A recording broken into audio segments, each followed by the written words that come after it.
And I wonder if you know what it means, what it means. And I wonder if you know.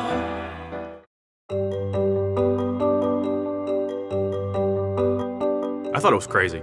I thought there's no way that a pizza company is going to build a delivery vehicle. Everyone here just obsesses with making our customers' experience as good as it can be. And that's really what the DXP was born out of. Domino's started in 1960 as a delivery company. At one point in America, there was no pizza delivery. We were the first. We wanted to create something that didn't exist before. We just asked ourselves, what would the perfect pizza delivery look like? This started out as an international co-creation contest, and then Roush had to take that and turn it into something that was manufacturable. The first thing everybody's going to notice is the oven. They're going to look at that oven door and go, oh my gosh, is there really an oven on board? So yeah, there is. So that's going to heat up to approximately 140 degrees. It's to keep the pizza warm. But there is a lot of work that went into that.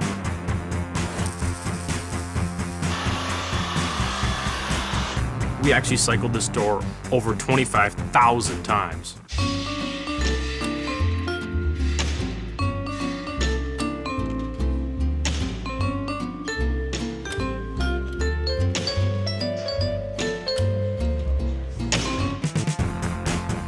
We're completely customizing a Chevy Spark. We've put in a level floor, and you can hold 80 pizzas. You've got a pizza console that holds pizza, salad, dipping sauce. You've got a real, professional, purpose-built delivery vehicle. It's not a 1982 hoopty. It looks awesome. And now there's going to be a fleet of these on the road. Hopefully people can see our folks are passionate about getting the best quality pizza to our customers, and we'll do whatever we can. Heck, if we have to build a car to get you better pizza, we'll build it. And that's why the DXP exists.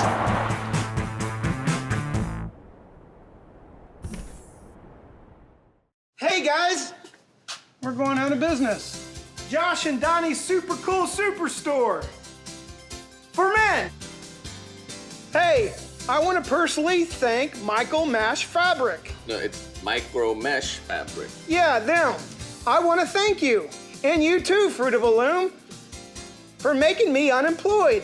Because I'm going to need to make some extra petty cash. Thanks to Michael Mesh. Micro Mesh. Michael Mesh Fabric. Micro Mesh. Michael Mesh Fabric. Micro Mesh Fabric. Michael Mesh Fabric. Thank you. Micro Mesh Fabric, Donnie. Michael Mesh Donnie. I wonder what it was like growing up in the Mesh household, coming up with micro stuff. Hey, Johnny Mesh, come here.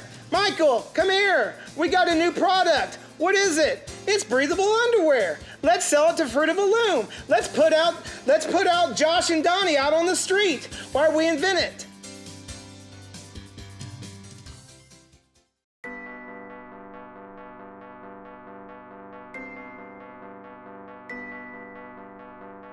There's something interesting about like really dense cities, specifically New York, where there's always stuff that's a block down this way and 2 blocks that way, but you just don't know about it.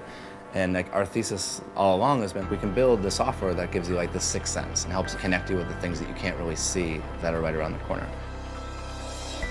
I'm Dennis Crowley. I'm a graduate of NYU's ITP program, and I'm one of the co-founders of Foursquare. We didn't have an office for a long time, so this was our office. Because it was really crowded, you could basically camp in the back and buy maybe 2 coffees all day. It's bustling, so it makes you more productive because it's just full of other people that are working too. In grad school, we were specifically building apps for smartphones so that we could, keep in touch with our friends when we were disconnected from computers, disconnected from email, disconnected from instant messenger. And it was all about trying to make communication more efficient through large groups of friends. My smartphone is probably the one thing that I never leave my house without, and it's the one thing that if I do forget it, I go back to my apartment to go pick it up. Smartphones are pervasive. It's like my mom and my dad both have them. Like my grandmother's on the verge of getting a smartphone. My dad uses it religiously. Foursquare allows you to see, like once you check in, if there's other people that are in a place that are also checked in. And so he's the guy that likes to be like, hey, there's 5 people here. Let's go and meet all 5 of those people. I use Foursquare mainly to one-up my friends so they don't become mayors. I'm Dennis Crowley's dad, and my son wouldn't let me buy any stock in Foursquare when it first came out. Don't use that one, they'll be dead. It's difficult for a dad that's not a tech guy to understand really what he needed for equipment going to school. And college isn't just about paying tuition. I'm really happy that we were able to give him the mobile technology necessary to be able to succeed. It has to be one of the best investments we ever made because he wouldn't be where he is today if Mary and I didn't buy him his first computer. When students are going off to school, I feel the right technology is important for them to have. It's just important for them to be able to connect with the people that will influence their lives. The most interesting stuff that's going to happen in the next couple years is what happens when all that software runs in the background and the phone is either in your bag or in your purse or in your pocket. You're not even looking at it, and it's just doing all this research as you're walking around, trying to figure out what is the thing that is going to make his experience of this moment a lot more interesting. He graduated from Syracuse, and he went back to give a commencement speech. And that had to be one of the proudest things a parent could ever do, is watch your son give him a commencement speech. The best advice that we kind of just figured out along the way is just to avoid the haters, right? Because there's always been, in the 10 years of doing this stuff, there's always people that tell us that our ideas are stupid and the ideas aren't going to work. These things that we had built years ago that only had 20 people using them have now grown up into being this huge platform that people all over the world are using. And it's great to see those ideas in the hands of millions of people. I'm Dennis Crowley, and I co-founded Foursquare to help make the real world easier to use. When the technology's right, anything can happen. Hello, beautiful. Welcome to Fruit. Turn heads in the latest premium designer underwear. We'll help you find a perfect pair so you can feel absolutely perfect. Is this finally a reality? Nope, it's fake. It's actually Fruit of the Loom. Yeah, Fruit of the Loom. We just took our underwear out of the package and built a fancier package. A high-end boutique. You know the kind. It was all an experiment to test the misconception that all packaged underwear is cheap, ugly, simple. You get what you get. We set up hidden cameras and watched as women who would never even consider Fruit of the Loom were completely willing to pay boutique prices for it. Is this price good for you? 6 for $60 for lace? I think so. 4 for $40, that's excellent. Women who would never buy packaged underwear fell in love with it. I need this. I like them. I love the fabric. They're airy. But how about a real underwear professional? We invited a Victoria's Secret angel to be part of our fake grand opening event. And yeah, she fell for it too. I think it's really nice. It's unique too. I haven't seen anything like this before. And after we revealed it was really all Fruit of the Loom, these people were all... This is Fruit of the Loom. It is all Fruit of the Loom. For real? I've been duped. Yes. We got women to see Fruit of the Loom in a completely different way. We think it's time you did too. Where have you guys been all my life? That's amazing.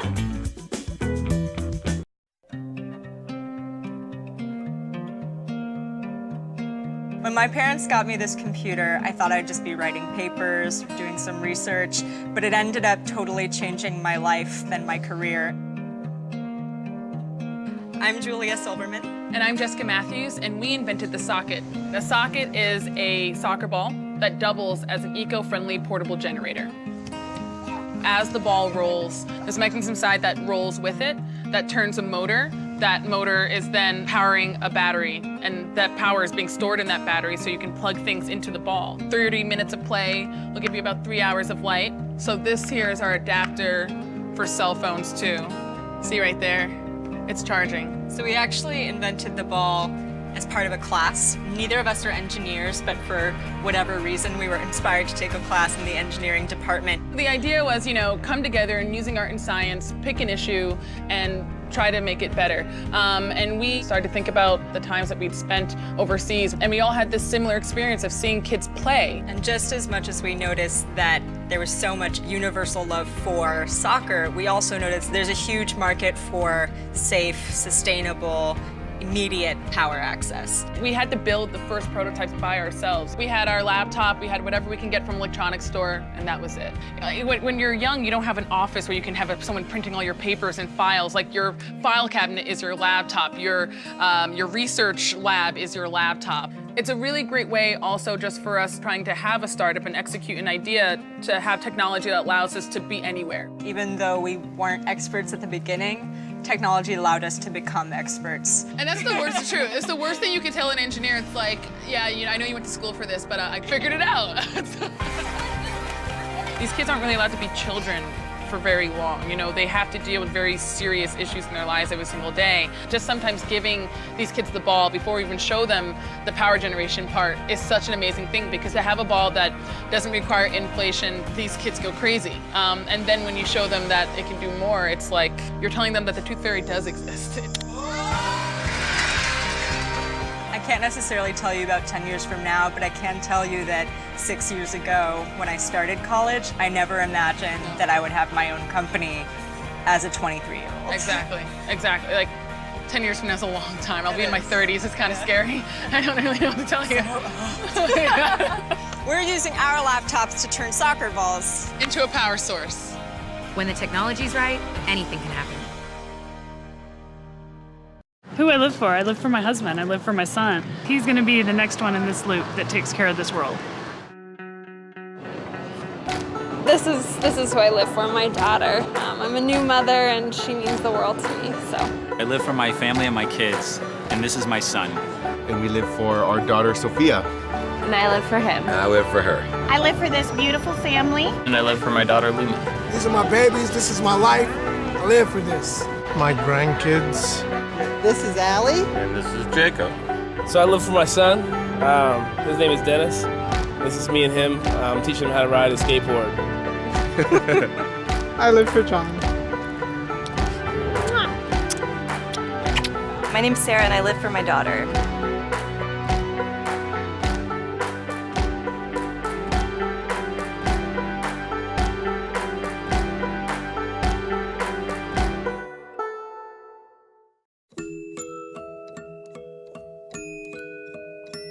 I basically got into photography when I received a smartphone for Christmas one year, and I never would have imagined that it would have gotten me to where I am today.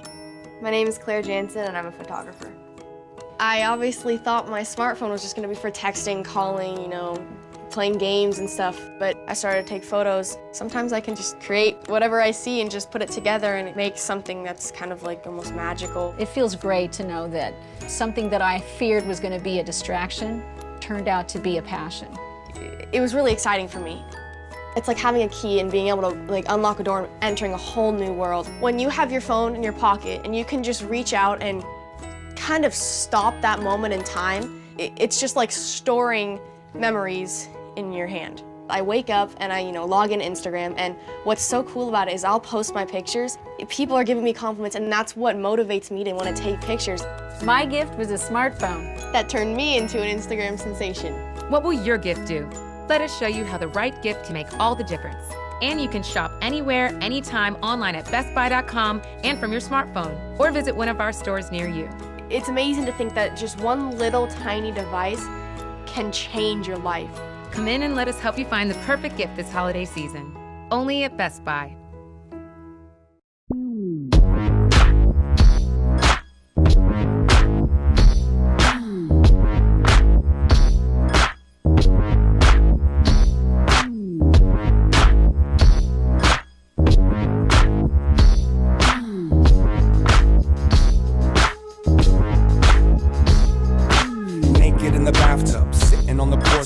Waiting for that little hurricane to pull your torso in the water. Don't run, just drips like rain. Still drips like a painkiller, drips to the veins. Fill it up with a bag of that happy stuff. Cause the way she runs out, you can tell she ain't had enough. Good times goddess, my goodness. Scar fingernail polish, autopilot footprints. With a smile that's stitched to the fabric of bedtime tales that keep them kids out of the attic. The mouth of madness, loud and manic. The motive of the bird holding south on the atlas. Picture a hole, put your hero in. Envision the goal, now zero in. Been watching your night train track for the last few stops with no desire to hop it. How did we end up in your apartment? Pocket full of gossip says this ain't smart. When it's all said and done, can't hit restart. But I'd be damned if I don't wanna kiss you hard. Should've known better not to fuck with you. Ain't got nothing but too much to lose. Lost in the rush, don't know what to do. That drug got you like I want you. Should've known better not to fuck with you. Ain't got nothing but too much to lose. Lost in the rush, don't know what to do. That drug got you like I want you. I've got a restraining order against Satan's daughter, and I keep it at the bottom of this Jameson and water. And when we get there, you can sit there there and stare from behind your mascara and your thick hair. I'm aware of that pain you harbor, the same that gave game to the names you martyr. Apart from the details of substance and whatnot, I fucks with that hunger of love, pistol, gut rock.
Drag my feet along the floor. Then I see you, you're walking across the campus. Cool professor studying romances. How am I supposed to pretend I never want to see you again?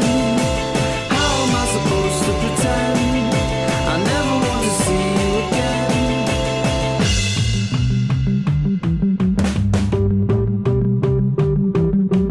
Walk to class in front of ya.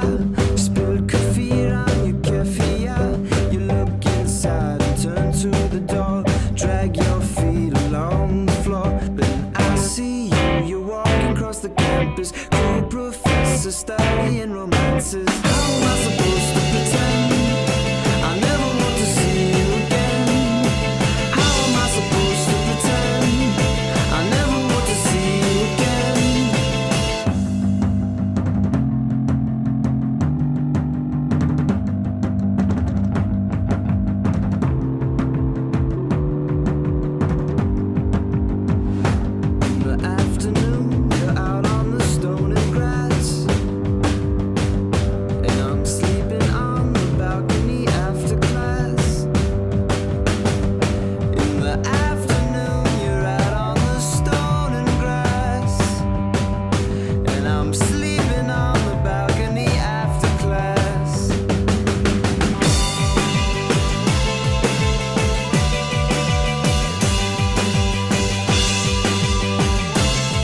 make me destroy you.